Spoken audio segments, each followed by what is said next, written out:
Assalamualaikum warahmatullahi wabarakatuh. Anak-anakku kelas 9, semoga semuanya dalam keadaan sehat walafiat sehingga tetap melaksanakan pembelajaran walaupun secara virtual.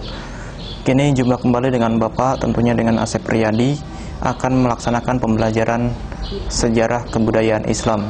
Sebagaimana biasanya di kelas 8 dulu kalian sudah mempelajari perkembangan Islam di Daulah Abbasiyah dan Salahuddin Al-Ayyubi. Sekarang kita akan mempelajari sejarah kebudayaan Islam, proses masuknya Islam ke Nusantara. Oke, bagaimana cara prosesnya? Sebelumnya kita awali terlebih dahulu, yaitu dengan membaca basmalah. Bismillahirrahmanirrahim. Sejarah kebudayaan Islam kelas 9, proses masuknya Islam di Nusantara. Kalian pernah bayangkan bahwasanya mayoritas agama terbesar di negara ini adalah Islam. Kalian tahu bagaimana caranya, kenapa mayoritas agama di Indonesia itu adalah Islam. Mari kita pelajari terlebih dahulu bagaimana cara penyebaran Islam sehingga bisa diterima oleh masyarakat di Indonesia. Proses masuknya Islam di Nusantara. Mengenai proses masuknya Islam di Indonesia, menurut Ahmad Mansur Suryanegara dalam bukunya yang berjudul Menemukan Sejarah, terdapat 3 teori, yaitu teori Gujarat, teori Mekah, dan teori Persia. Ketiga teori tersebut memberikan jawaban tentang permasalahan waktu masuknya Islam ke Indonesia asal negara, dan tentang pelaku penyebar atau pembawa agama Islam ke Nusantara. Ada 3 teori menurut Suryanegara, Ahmad Mansur Suryanegara, bahwasanya ada 3 teori proses masuknya Islam ke Nusantara. Yang pertama adalah teori Gujarat, teori Mekah, dan teori Persia.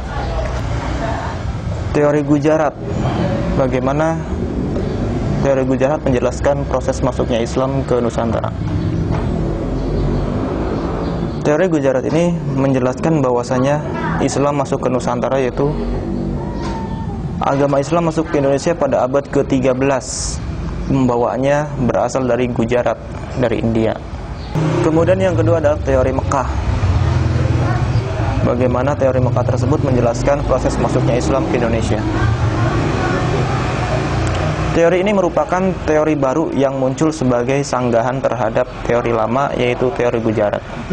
Teori Mekah berpendapat bahwa masuknya Islam ke Indonesia pada abad ke-7 dan pembawanya berasal dari Mesir.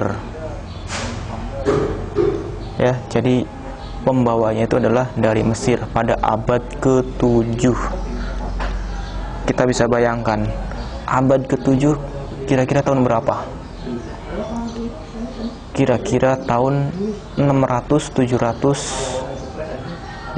sampai 700 Masehi. Kalau Nabi Muhammad kalian tahu lahir di abad keberapa?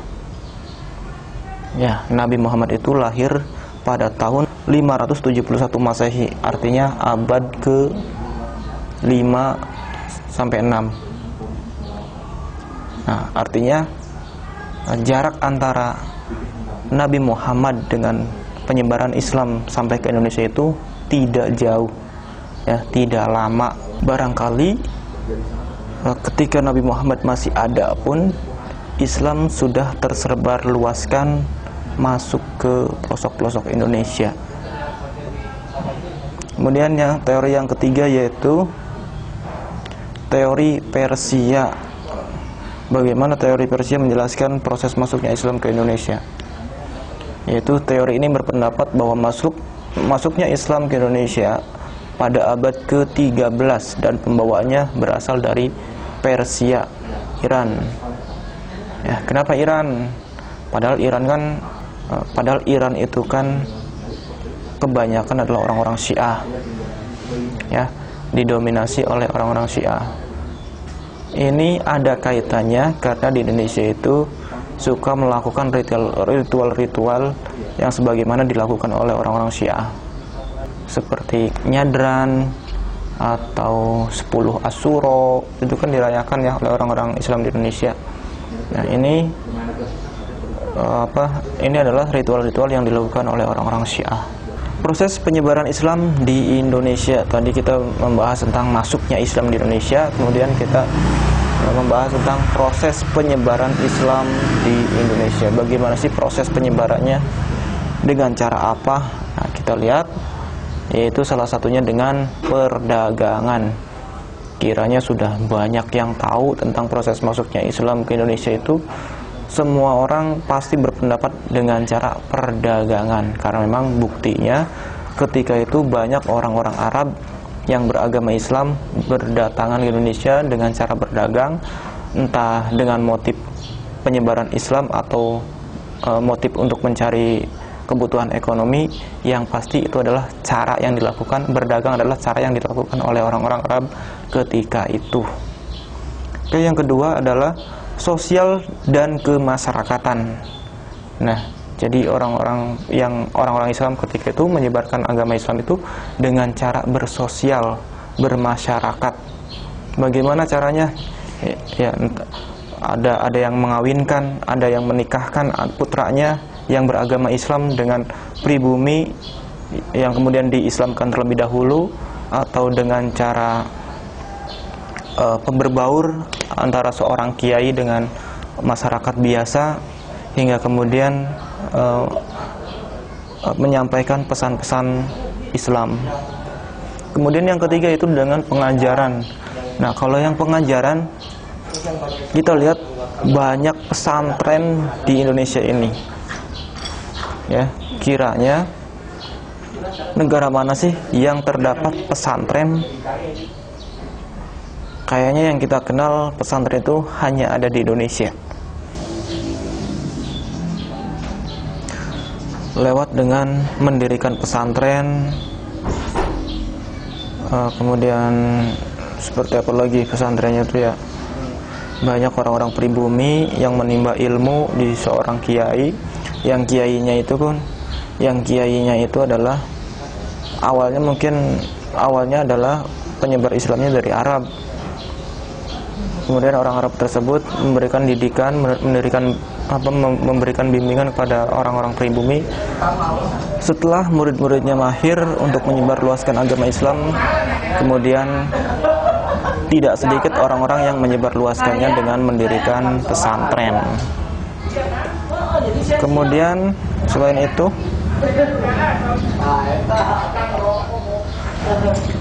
bukti-bukti awal penyebaran Islam di Nusantara, apa aja kira-kira buktinya?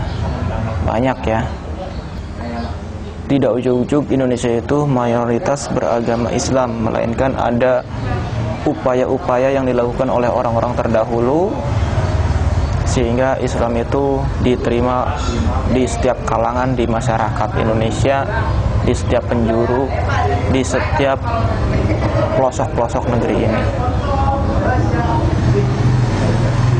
Salah satu buktinya adalah ada batu nisan dengan nama Fatimah binti Maimun, wafat pada 475 Hijriah atau bertepatan dengan 1082 Masehi di Leran Gresik. Tadi kan yang menyatakan bahwa proses masuknya Islam ke Indonesia itu ada yang mengatakan di abad ke-11, ada juga yang proses masuknya di abad ke-13. Berarti itu dua teori tersebut sudah gugur kalau sudah ditemukan batu nisan dengan nama Fatimah binti Maimun tersebut.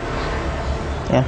Oke, bukti lain yaitu adalah ada makam Sultan Malik As-Saleh. Itu maksudnya makam ya, bukan makan ya.